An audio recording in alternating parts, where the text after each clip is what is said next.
Roku screens and access to channels that play the Jags game. So just made sense to us to have some watch parties. I think that John Gonzalez is bringing some oysters to this one, so if you get here early, you might even get an oyster. So everyone is cordially invited. That's immediately following this, 1 o'clock. Let's see, second is this. Oh, Thanksgiving food drive. This is, so I don't know how many of us know that Beaches Vineyard, this church has been here since it's been at the beaches since 1999. Thanks to Kim Green and a lot of other friends. That's a long time, man, the 90s. Different world. We've been in this theater since 2007, and pretty soon after moving into this place, we got involved with some of the community centers that are back here adjacent to us. There's 2 of them, one on either side of Mayport Road, and I've just partnered with them in various ways for a long time now. And one of the most consistent ways is we'll do 2 drives each year. One is a Thanksgiving food drive, and then immediately following that is a toy drive for Christmas. And it's just for families that are connected to the community centers. And so what we've done is committed again this year we're aiming to provide a full Thanksgiving meal for 40 families, like right in our immediate neighborhood here. And so we have not too much time. Thanksgiving is imminent. So, which, honestly, I'm all right with. I feel like generally what happens is we have a lot of meetings, like the church staff gets together. We have a whole bunch of meetings about communicating things.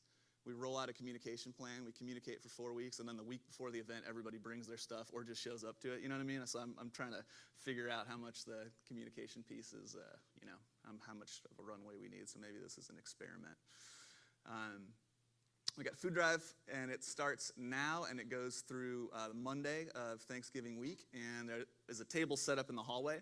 So you can just bring, if you check social media tomorrow, there'll be a list of all the different items that you can bring, and also any donations are helpful, and I think $125 is the number to feed or to provide a meal for a whole family for that. So keep that in mind.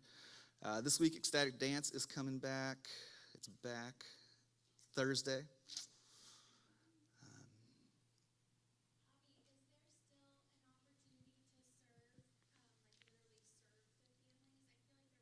Oh, yeah. No, there totally is. Yeah. Yeah. Yes, thank you for asking. And if you'd like to volunteer to help put those baskets together and hand them out, that all happens on Tuesday before Thanksgiving. So whatever that date is this year. And if you just email me, bobby@beachesvineyard.net, or staff@beachesvineyard.net, whatever's easier to remember, I can get you connected with Trina, who is the parks director for Atlantic Beach, and she organizes this and get you plugged in to actually help that way too, which is a lot of fun. Cool. All right. Let's see.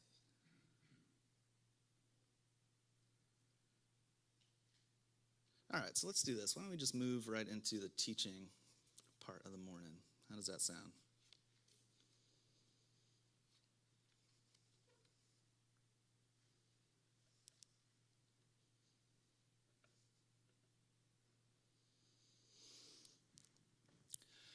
All right.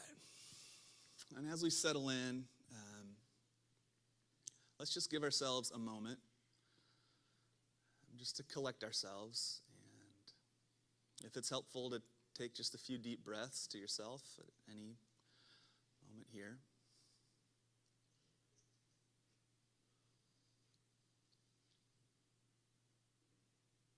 And maybe pay attention to this strange aspect of human consciousness that we can be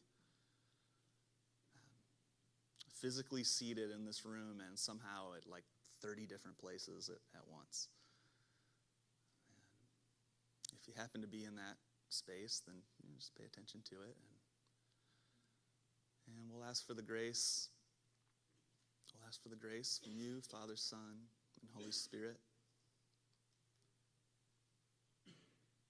to anchor us now, to draw us back into a tighter orbit around your presence here within us and in the space.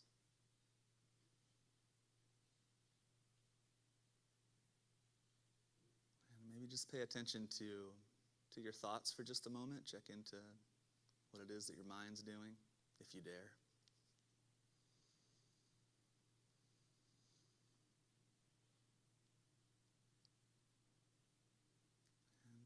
moment to check into your heart or your gut, maybe more of where the emotional feelings are.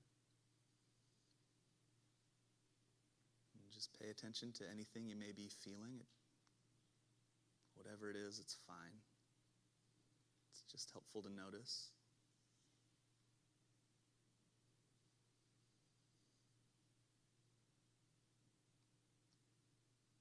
And pay attention to your body, how it feels to be seated as you are, how it feels to be in this room together.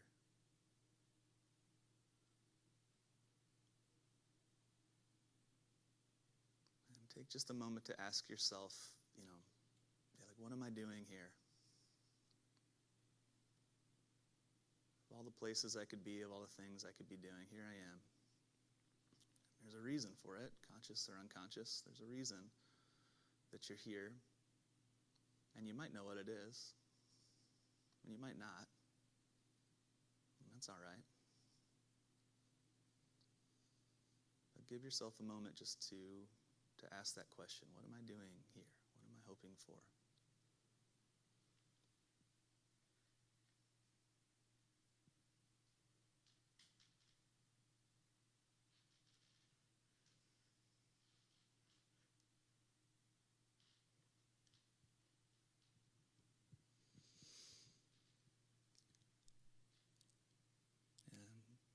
It's in the name of Jesus that we pray.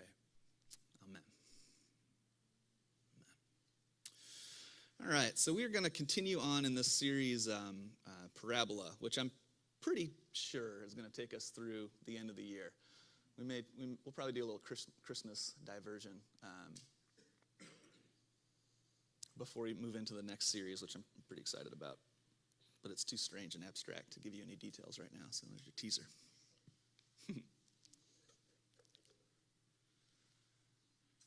And this morning we're going to be looking at a parable that's in Luke's Gospel. Luke's Gospel, if you click around on the internet or spend any time in Bible school, or if you've been Christianing for long, you may have heard or learned that Luke's Gospel is called like the Gospel of the Poor. Luke, out of any of the four canonical Gospels, Luke's primary emphasis seemed to be on the treatment of those with fewer financial means. Maybe it's a nice way to say it. It's called the Gospel of the Poor, and so it makes sense that this parable would be found there. It's called the parable of the rich fool. So it starts out with a clue as to what we ought to be paying attention to, I suppose. And it also starts out with something that I found myself chuckling at regularly here this week. It's this first slide. It's our second one. All right. So we read this. There's a big crowd around Jesus, and someone in the crowd said to Jesus, "Teacher, tell my brother to divide the inheritance with me." And I don't know what it was like to be in a first century Galilean crowd around a spiritual teacher. I don't know. But it's something about that question. You just like picture his brother being like, "Dude, God, I told you I'm working on it. Bring this up in front of everybody." And I also feel like Jesus responds with what sounds to me like fatigue. Like he's like, "Man, who appointed me a judge or an arbiter between you guys? Good, geez." And then he said to him, "Watch out. Be on your guard against all kinds of greed. Life does not consist in an abundance of possessions." And the sense I get here, of course, we're all just reading stuff into guessing about what we're reading. But the sense I get here is that Jesus is like, "Oh man, are we going to talk about this?" It's sort of like in light of eternity, out of all the places that you could be, out of all the questions and curiosities that you're most present to, saying to this person, I feel like he's like, "Really? This is what we need? Just go to court to handle that. This is," you see what I'm saying? He's like, and it made me think something about how, for most of my life, how I kind of oriented my prayers, and they're, pleas of desperation along lines such as this. And I think if Jesus is the face of God, right? The image of the invisible. I feel like the way that he responds to this is pretty accurate to how I would assume God feels about such things. There's a response offered, but there's also this just kind of sigh, like, really? Like, we got to talk about money again. And so, with a fair measure of fatigue and also a high degree of graciousness, he tells this parable.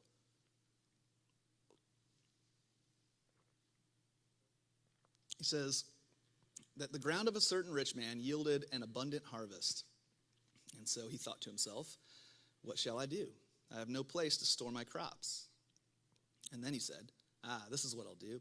I will tear down my barns and I'll build bigger ones. And there I'll store my surplus grain. And I'll say to myself, you have plenty of grain laid up for many years. Take life easy, eat, drink, and be merry. But God said to him, you fool. This very night your life will be demanded of you. And then who's going to get what you've prepared for yourself?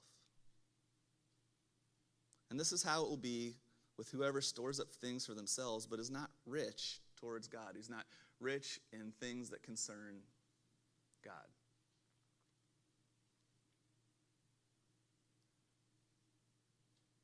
So what do you think about that? What do you notice?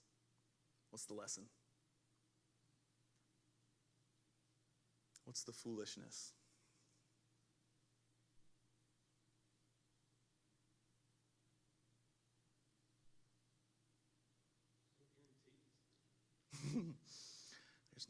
There's no guarantees. Okay, holding on. So the foolishness has something to do with holding on.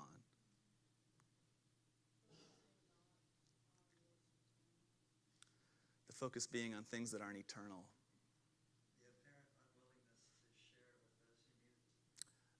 The apparent unwillingness to share with those who need it. You can be wealthy without having riches. Well, okay, have you guys ever seen that clip? There's this great clip I saw of Bob Marley being interviewed. And the guy, have you seen this one? The guy, I wish I had it. If you can find it, Ben, you can play it, but I'm going to paraphrase it. So this guy's interviewing Bob Marley at kind of peak of his fame, and do you ever watch interviews from the 60s and 70s and how silly they were? That's like the Beatles and Bob Dylan were always having such a good time because the questions were just ridiculous. Anyway, so this guy's asking Bob Marley how much money he's made from his music. And Marley's like, I don't know, and he's like, you don't know how much money you've made? Well, have you made a lot of money? Are you a poor man or a rich man, Bob? And Bob Marley's like, what makes a man poor? What makes a man rich? And the guy's like, oh, God, help me. I'm not going to do a Jamaican accent. I almost drifted into it. Just witnessed a mini miracle that I caught that. Mess around, get canceled up here today. He's like, what makes a man rich? What makes a man poor? And the guy says, well, I don't know. How much money have you made? And he says, I'm not concerned about riches in the way that you describe them, but I am a rich man.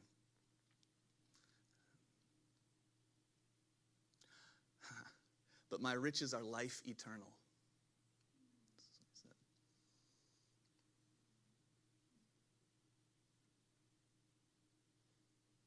So yeah, Bob Marley agrees with your observation.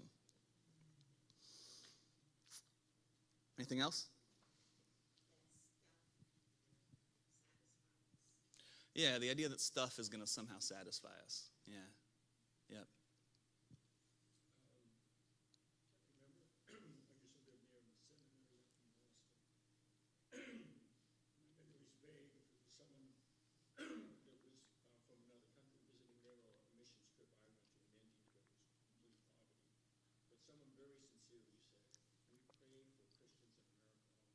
Wow.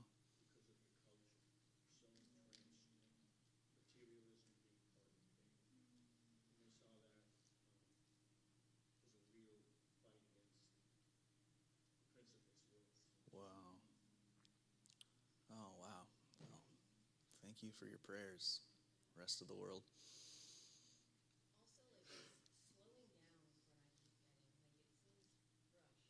It seems rushed. Yeah. Yeah. That's an interesting idea, huh? Caught off guard by blessing.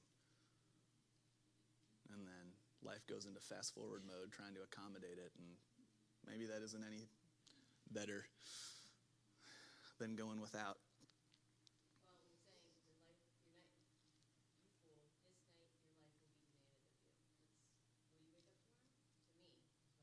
Yeah.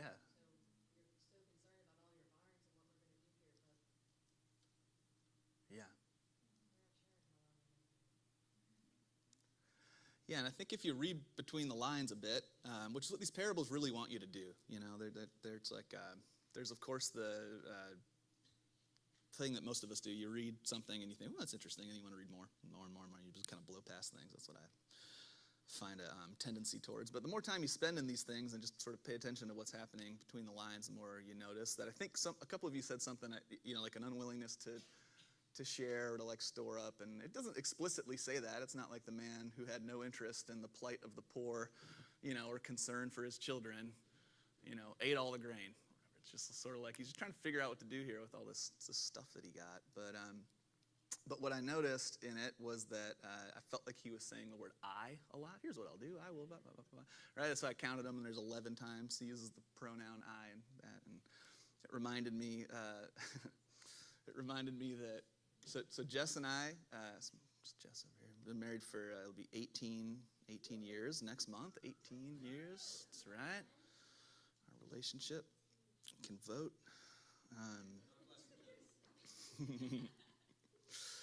And so that means if you do the math, that we got married when we were 23, which I think is pretty young. We were the first people that I knew that got married, like out of our little group of friends. Reflecting back on it now, I recognize that we were both 23, but my feels like age was probably 15 to 17, somewhere in there. And so we've had to do a lot of growing up together. Still are. 41. Oh, my feels like age? Boy, it really depends on the day. I'd say it's more temperamental than it used to be. There's more sunny days, but yeah. And so one time a few years back, I think in an attempt to help me temper some of my latent and unyet identified narcissistic tendencies, Jess kindly pointed out to me that in my teachings and writings, I use the word I a lot, right? Which is kind of hard to avoid. And so at first I did what any reasonable person would do, which is I got huffy and upset and then refused to listen and then I must have sensed that there was something to look at in there, and so I started to pay attention to that and realize that, this is it's actually an interesting exercise just to pay attention to in your own thinking and communicating, how often the word I comes out, or me, or, that same thing happened to me, can be refining and can help slow down. It can help slow the mind down, and it can be one of the little exit ramps, I feel like that's kind of how, maybe a helpful way to frame it is that the mind just keeps racing and the mouth just keeps on moving. And it's helpful to find little off ramps so you can just take a break for a second. And most of the time, sharing stories is fun, but I don't know if you've had this experience. Most of the time, if you're sharing something that really matters to you, it's not unhelpful to have sort of context that someone else has experienced that too. But most, a lot of times it's nice just for somebody to say, I understand, like full stop.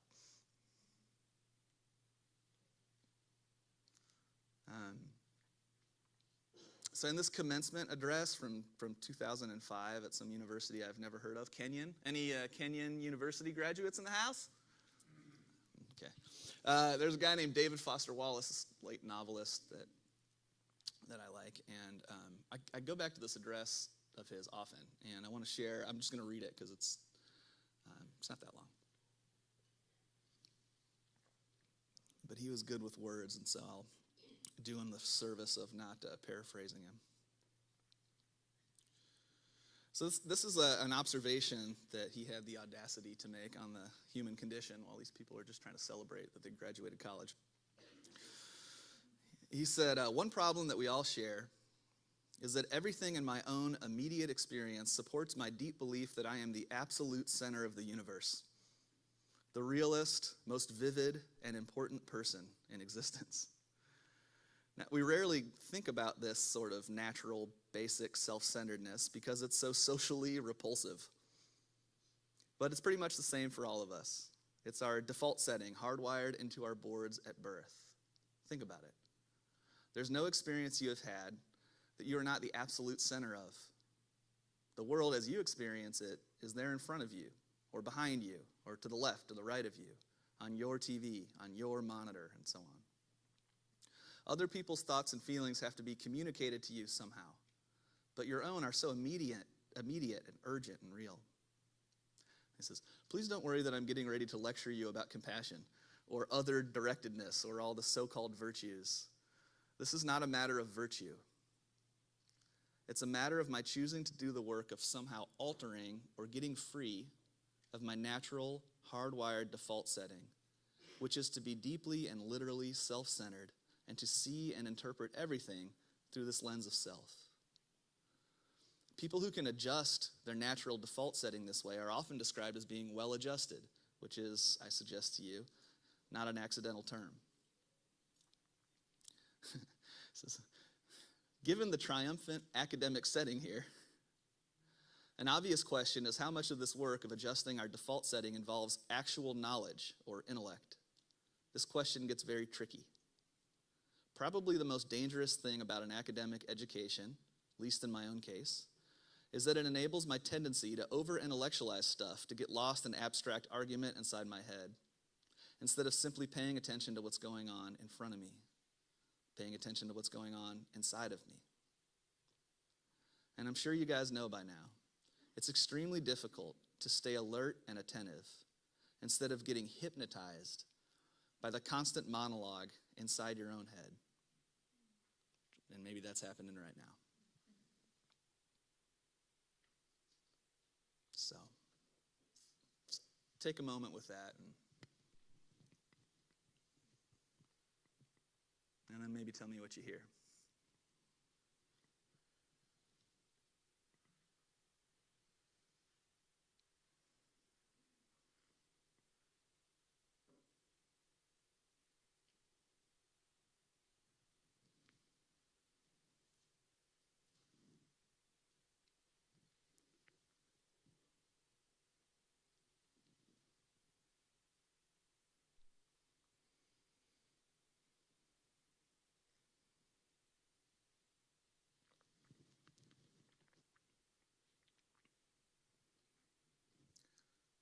Anything you'd like to reflect back?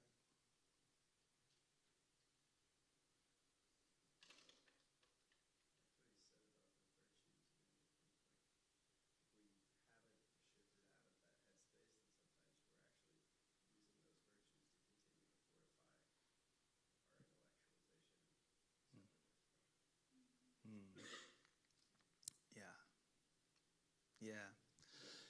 That's actually, our because the process of intellectualizing and analyzing it happens in this contained little sphere right here, which it just perpetuates the feeling of separateness, even if what we're reaching towards is like someone else's perspective, or this desire for union or understanding.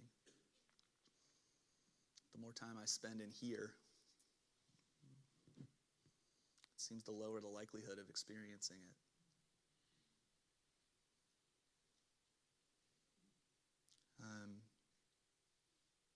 All right, so for the sake of time, Ben, if you want to put the next slide up, I was going to tell you guys all about this image of the limited good,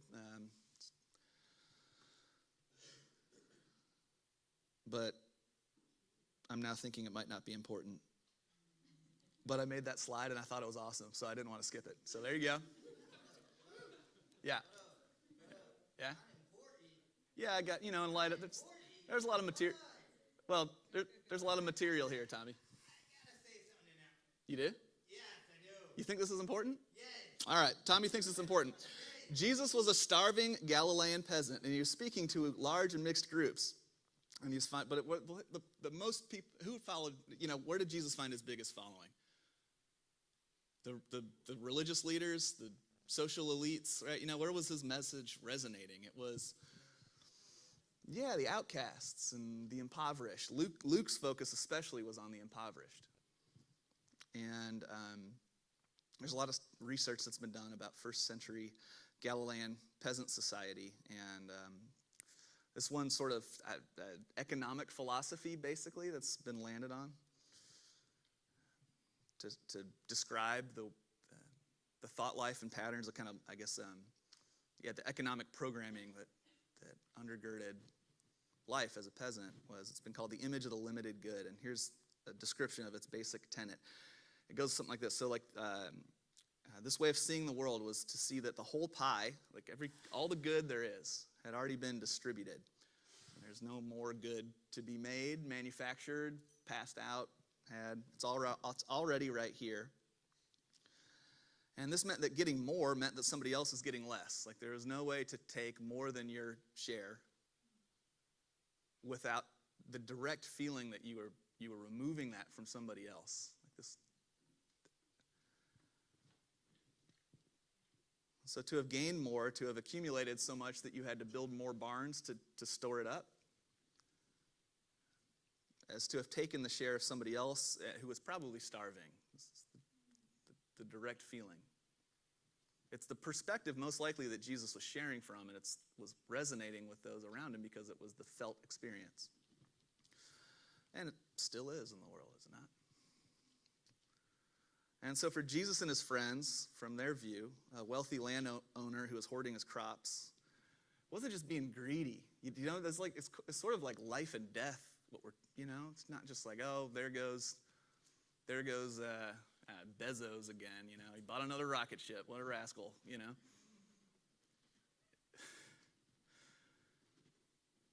It would have been considered shameful.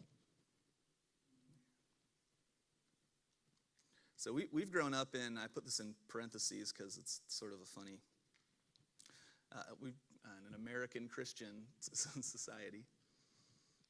I remember one time my friend Jess's was talking to me about Christian music, and he's like, nobody talks about Christian plumbers or that's a funny sort of adjective was to attach it to. What makes the music Christian? Just the lyrics? He's like, can you have Christian instrumentals? And I was like, I don't want to think about this. I'm a Christian. It's hurting my brain.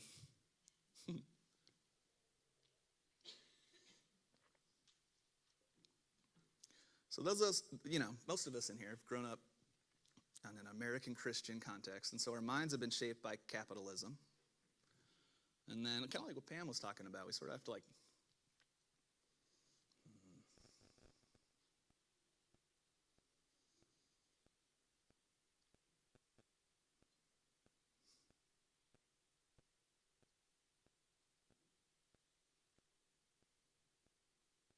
well, I guess nothing resolves, nothing resolves. And in our desperation to have the experience of safety and certainty and belonging, it's really easy to both build things and then to fall victim to things that have been built that offer that experience. But there's no way to capture the whole. The Bible doesn't even try. Have you read the Bible? It just keeps contradicting itself and telling stories that you're like, how did this make the cut? And then you read other stuff that didn't make the cut, and you're like, that seems way, it's just messy because that's what life is. I remember trying to read the Old Testament to my kids when they were young, and I was like, whoa, they're not ready for this. I'm trying to remember how the little felt animals and how the Sunday school teachers taught me these stories then, because they're so violent and sexy. Messy. The heroes are mean. It's a mess, that's how it is. And so we have to kind of do little tricks in our mind to make things congruent. because we all grew up with some model of reality. It's just how things work, and they're helpful. But none of them are conclusive or comprehensive. But when they're packaged as the truth, capital T, truth, then it's real scary to take a look at. Right? Because taking a look at that might mean that you're kicked out of, the whole thing, the group, the friends, the stability, heaven. But, American Christianity is its own unique subculture. And it feels like it feels like this is Christianity if that's what you grew up in. And if that's what everybody's telling you. And you kind of poke your head out of that and look around and you're like, oh my gosh, people have been trying to understand this thing in a million different ways. And some of them have been killed for it and others have been celebrated, and I can't tell what the metrics are, honestly. So from an American Christian context, right, capitalism, this guy doesn't seem like a fool at all. He seems sort of like, he's basically he's just working a good business model, right? It's just kind of like start small, don't have the goals be too lofty, under promise, over deliver, right? This kind of thing. So, keep careful records. Don't expand until growth allows it. Build an emergency fund. He's just trying to follow Dave Ramsey's advice, honestly. And Jesus is calling him a fool. That's messed up. What about Dave Ramsey, Jesus? That's not going to look good on him. Anyway. And then after you get the emergency fund built up, then you can celebrate a little bit. Maybe eat, drink, and be merry for a minute. And then back to work.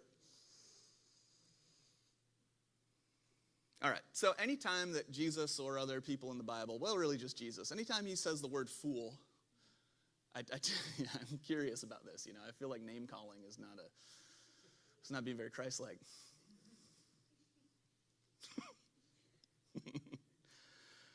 Oh, jeez. All right, so fool in the Greek, it's this word aphron. I think it's slide 7. Yeah, there we go. Foolish, without reason. In Greek, if a word starts with that means it cancels out whatever comes next. So means not, phron.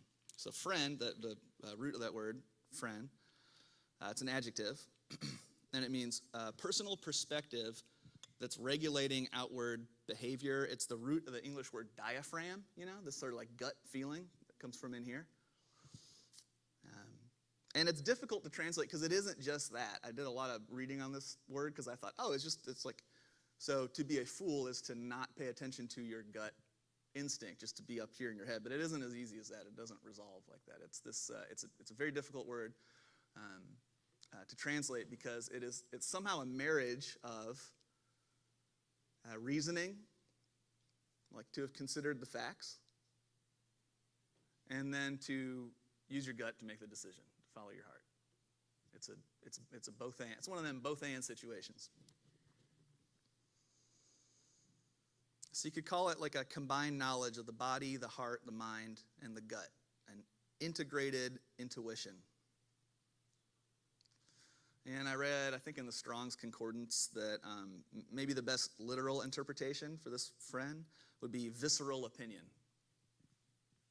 Seen, felt, experienced, decided.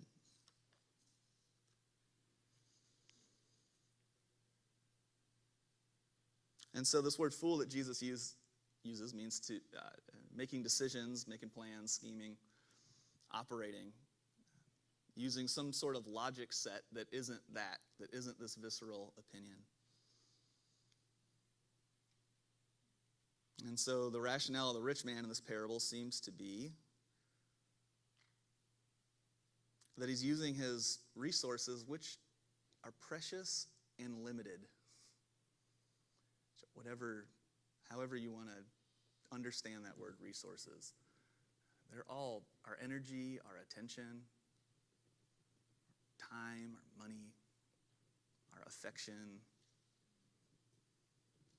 our ambition, our hopes, our silence. at least our experience of silence while we're walking around in these things. It's precious and limited, and they're all resources. And the rich man is living out the principles of, might call conventional wisdom. And he's doing this at the cost of paying attention to a deeper wisdom, this visceral knowledge. Which I would say, visceral knowledge might be described as the courage to locate and then to follow, like, your own heart.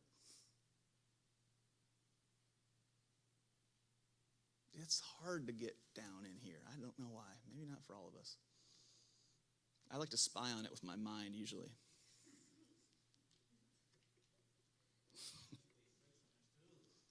Yeah, tell me. Thank you. So conventional wisdom, to describe that, I think it's like, we could say it's like advice on how to live the good life. And it's according to the cultural systems that are forming us.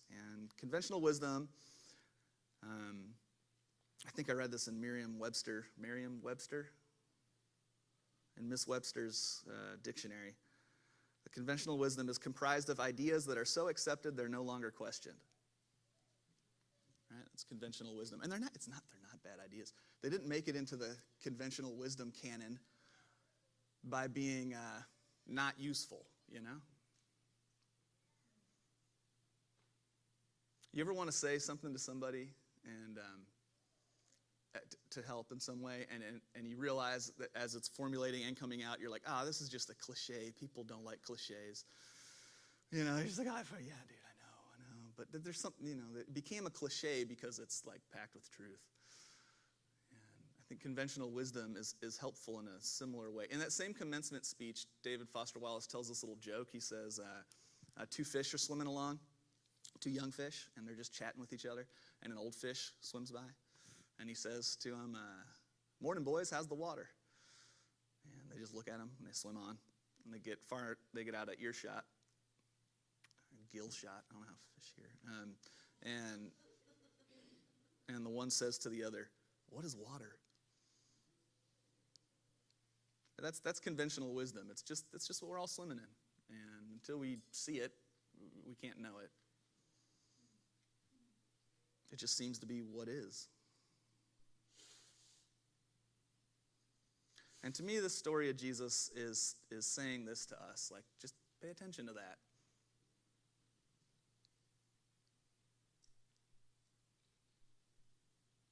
And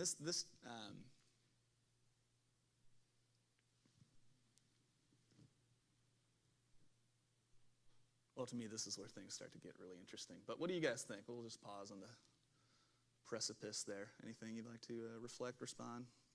Thoughts on conventional wisdom, visceral knowledge? The Jags' chances, what you got, anything?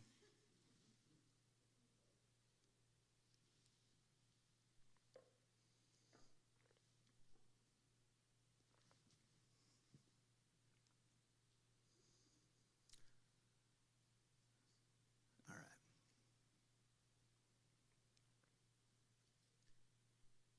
So pay attention to this.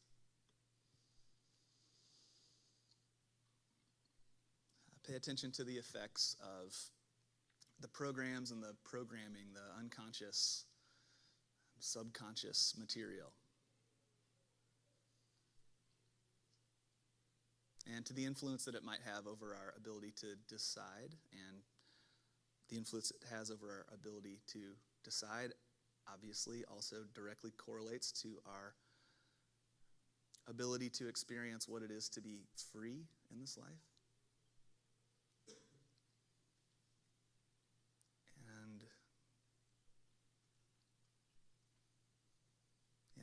Maybe some of you have had this experience. Probably most of you have. Maybe you've come to a point in life where, like, you started to see like some of the folly in conventional wisdom. You know, like the impenetrable, impermeable, absolute, non-negotiable facts. Something happens. Something punctures it in some way. some experience, and you start to see that the impermeable, impenetrable, absolute facts are a little squishier than advertised.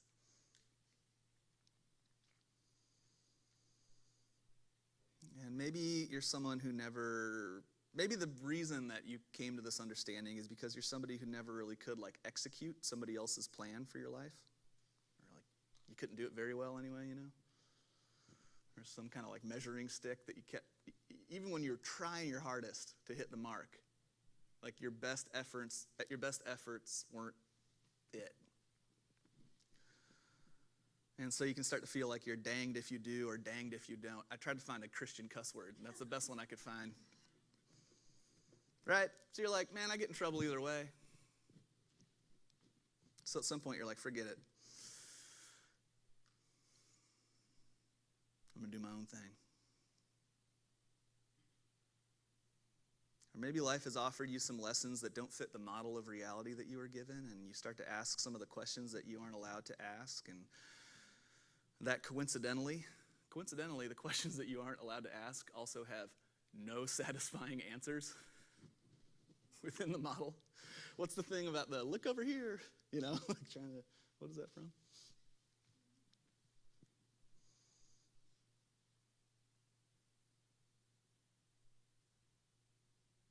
And so in that place, however it is that we get to that spot, maybe we strike out following our curiosity a bit. And depending on the amount of animosity that we face, and probably also on the specifics of our personalities, I think a couple of things can happen at this moment. And I want to highlight just a few. And if you guys have any you'd like to add, please do. A couple possibilities, right? Of life outside the model. So first possibility is that just we go rogue. Total commitment. You rage against the machine. Just fight the system. Just whatever is suggested, just do the opposite. Extend our years of teenage angst into painful decades for us and most of the people around us. Right? This is maybe a danger inherent in following our visceral opinion. It can become its own kind of foolishness, right?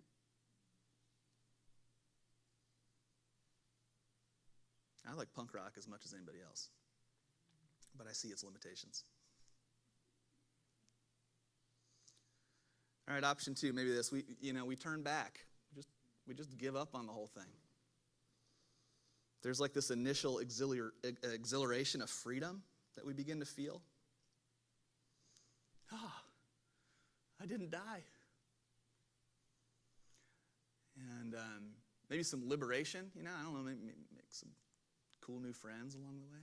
Try some stuff you're afraid to try. Travel some roads that were bound to kill you, even just thinking about them. And it's fun for a minute, the exploration, and then it gets just a little bit too scary because it's pretty lonely out there, and as it turns out, the world is indeed a terrifying place. And maybe most terrifying is that we actually have to leave the old model before any new model will materialize. It seems like it would be fair, for the old model to be punctured with a shiny new model. Sometimes it is, and then you do that, and then that one's just like the old one, Meet the new man, he's the same as the old man. But we have to leave the old model before we have any clear idea of what a new model might be. There's a story in the Old Testament, the Exodus, and the Israelites have been slaves for hundreds of years. And they're finally liberated by Moses, God. And they're liberated to what? What's the first immediate experience? They're liberated to... They throw over Egypt and they get all their stuff. No. They move next door to Egypt and find a place even more awesome. No, man, they're out in the cracked, barren wastelands. And it's like they got a promise that it'd be 40 days, and then they're 40 years into it, right? And they're having to eat this stuff called manna, which means what is it? And it's just some tasteless substance growing from the earth that won't even let you store it overnight, let alone build up barns and warehouses. You just get enough for today, and you're like, oh man, I'm so glad I have enough for today. And you're just like, second bite, you're like, what about tomorrow? And then you're like, what is this stuff anyway? I don't even know if I like how it tastes.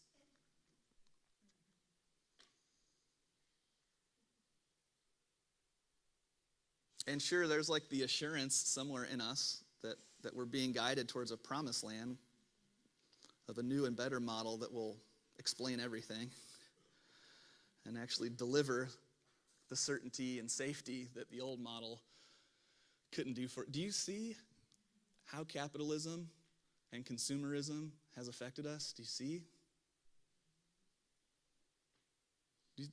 I mean, decades of marketing. And then televangelism. And these promises. Am I being mean?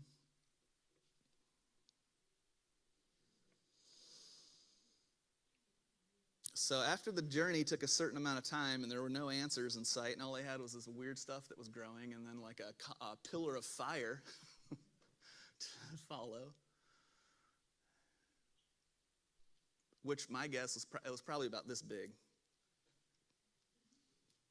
You know? The feeling like you could lose it at any moment, just a little bit you got left. It keeps being there. The Israelites actually start to request that they return to slavery because, and I quote, at least the expectations there were clear. Right? Oh my gosh. Wow. It's like, just stay with that for a minute. It's like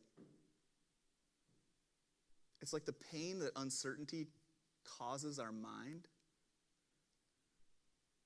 It can feel more painful than like whips to our body.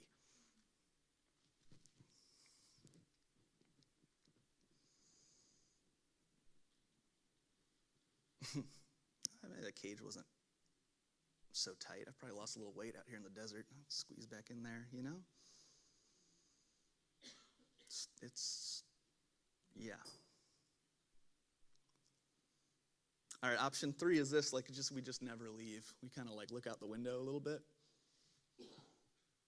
And then we like mention to somebody else that like, hey, psst, I think the door's open to this joint. And they're like, how dare you say that out loud? There's just, the systems that created the programming do not respond very well to any of us thinking, behaving outside of it's not what they're for. And we might look for a minute for support, like within the system, and it can be sort of shocking what we find.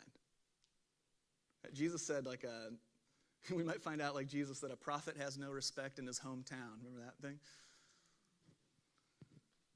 And they're just basically like, hey, Jesus, here you're doing tricks out there. Why don't you do one of those little miracle tricks you got? Aren't you just Joseph's kid, you know? Aren't you just a carpenter? Get back in your box. And he's just like, oh, all right.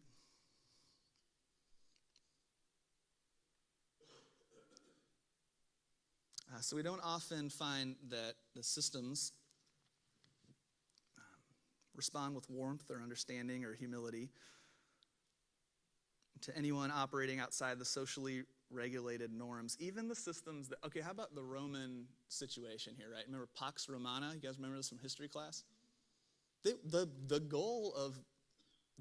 stated goal of the Roman Empire was world peace. Who doesn't want that? Right, by any means necessary. There's only one road that they saw to world peace, and that was crushing rebellions, conquering the world.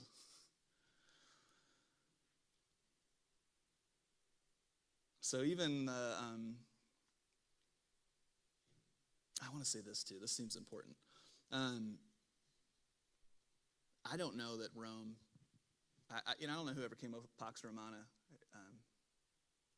had malicious intent, just like I think probably your parents don't have malicious intent when they're saying, that's probably not a good idea, Junior. They get back in your box, you little gremlin. It's just like we don't know what we don't know. And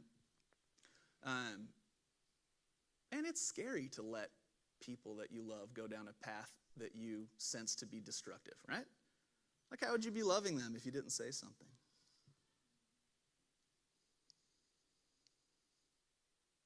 But these little, the programming, the systems, they're designed to crush rebellions.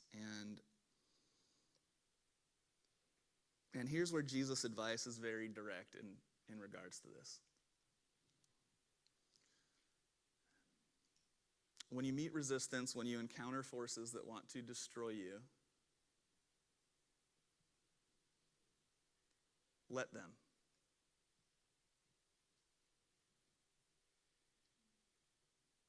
Let it happen. Let them crush you.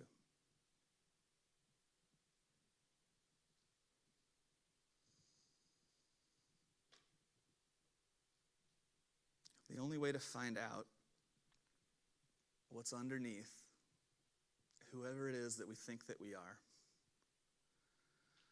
is to allow whoever it is that we think that we are to be crushed by the challenges that we face in life. And the more we fight that, the more suffering we cause for ourselves and those around us.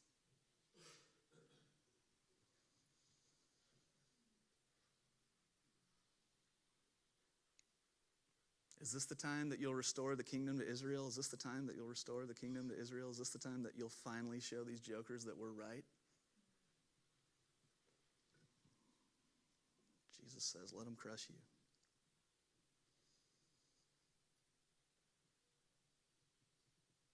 I'd say the core of Christ's teachings, one of his most repeated phrases, this next slide, it's whoever clings to their life, whoever fights for it.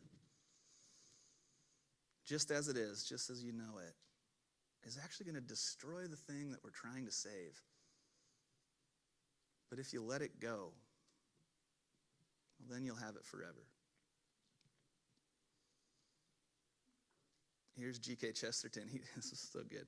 He says, the Christian ideal has not been tried and found wanting, lacking. It's just been found difficult and then left untried.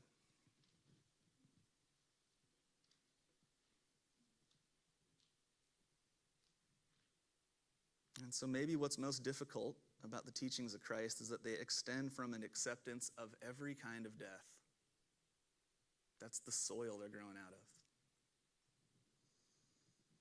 Expectations, desires, certainties, schemes, plans, possessions, attachments, what else?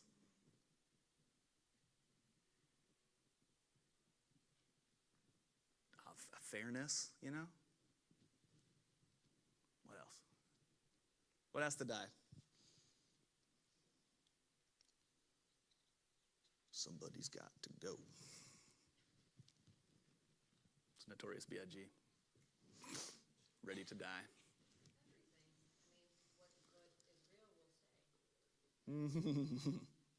Whoa. Okay. All right. You win. The question's closed. So, Ashley said, what has to go? Everything, because what's real will stay. Mic drop. She's out. I guess how I relate to that let go of your life, a picture of under the very line. So it's when our whole life is like the rich man that had all these it's like a Santa Claus bag, say, of all the stuff, and you're holding on to it, and the weight of it's pulling you off a cliff. And in that sense, you got to let it go. You let all that go, and then you can live. To me, that's the only way to think of, well, how do you give up your life? That part of your life. Yeah. Because you made it your life, you're clinging to it like it's life, but he's saying, let it go, and then you'll be free to actually walk with me. Oh, that's good. Yeah, that image reminds me of what he says, like, enter through the narrow gate. And it's like, you can enter through the narrow gate. You're not too big. But that Santa Claus bag, you just kind of spinning your wheels there at the gate for a long time. And I'd say to that, there's a part of us that wants to go like this. This is a part of us that's trying not to die. It goes, let go of my life? What? I can't let go of all of it. Let go of my concept of right and wrong. What about what they're doing in Palestine? You go like way out. And really there's like one thing, and we probably all know what it is. I don't know what yours is. I haven't developed my prophetic skills to that level yet, but soon I will.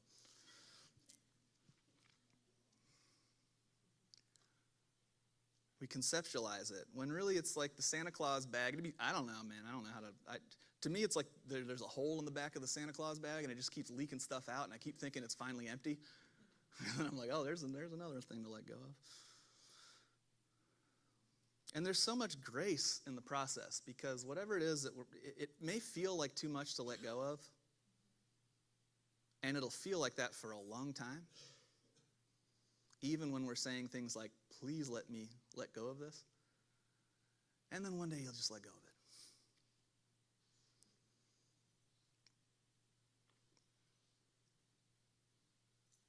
And so what's underneath that? We'll close with this, I guess, Corey and Pam, if you guys want to come up. When Jesus says, when Jesus and Ashley say that what's real can't be destroyed. You cling to your life, you won't discover the real, but if you let go of your life, you'll find the real has always been here and nothing can kill it. What's that you? Who's that? Who's the real you? Your true self. Don't answer that. Not even the Bible has the audacity to try to take a pass at that, okay? This is the closest you ever get to it. This scripture was so helpful and so frustrating to me for such a long time. He says, your old life is dead. You let it go, right? Your new life, which is your real life, even though it's invisible to spectators. And you're like, what is it? And he says, well, it's hidden with Christ in God. God is your life. So be content with obscurity. Be content with uncertainty. I like Christ.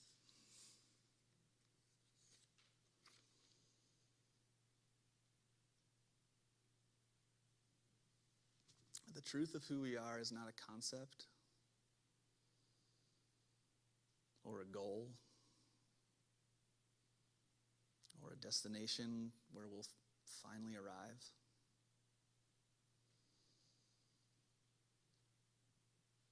The truth of who we are is not something that we can meet first. Have you ever gone all the way down that desire? And ended at the comedy of the thought that I could ask or pray or behave or meditate long enough that my true self would finally appear to me, like as someone over here. Hey, Bobby, I'm your true self. Great job, you found me. I'll take it from here.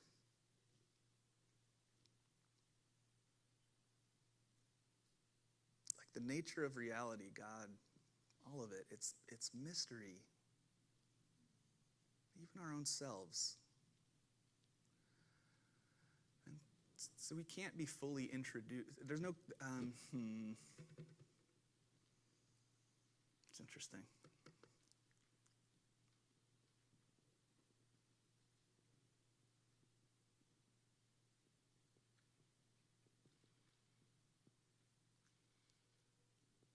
We can't be introduced to who we are or to God or to meaning or truth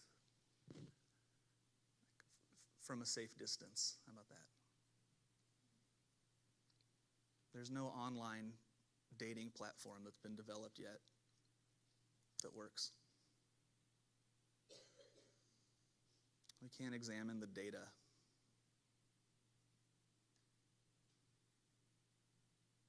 It's a reality that just has to be lived into. And it's lived into as we follow,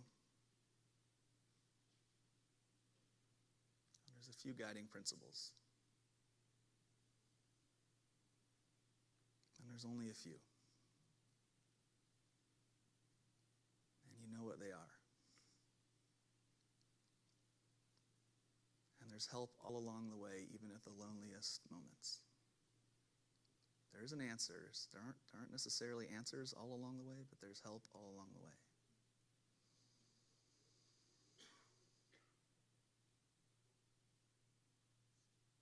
And straight after this story, Jesus says he delivers one of the most beautiful passages, I think, in all the scriptures, and it's a description of this life that's free of all the worry that comes, that finds the anxiety and worry that finds its source directly in trying to hold on to something. And this is what he says, the last few slides. He says, don't worry about your life. Don't worry about what you'll eat, or your body, what you'll wear. Life is more than food. The body's more than clothes. Consider the ravens. They don't sow or reap. They have no storerooms or barns. But God feeds them. And how much more valuable are you than birds? Who of you with worry can add a single hour to your life? And since you can't do this very little thing, why worry about all the rest? Consider the wildflowers and how they grow. They don't labor or spin. Yet I tell you, not even Solomon in all his splendor was dressed like one of these.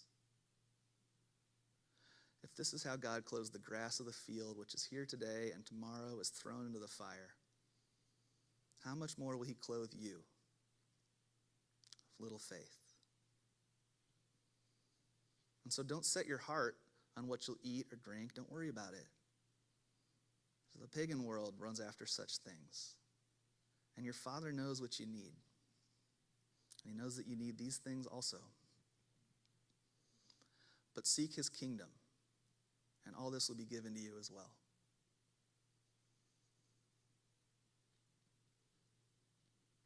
Do not be afraid. For your Father has been pleased to give you the kingdom. So sell your possessions, give them to the poor. Provide purses for yourselves that won't wear out, a treasure in heaven that won't fail, where there's no thief and there's no moth. Because where you invest yourself, where your treasure is, there your heart will be also.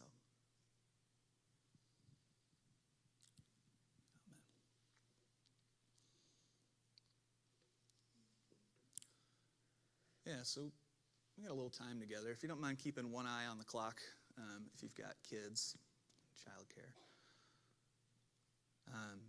But we'll just spend some time here if you guys want to play a couple songs. The elements are open for communion. You're welcome to come and eat and reflect, and you really can use this time in any way that you'd like. You can sing together. You can reflect on what you've heard. You can make a run for it. You can talk to who you're sitting next to and pray. Just use this time in the way that seems best for you. And after a couple tunes, I'll come up and dismiss us.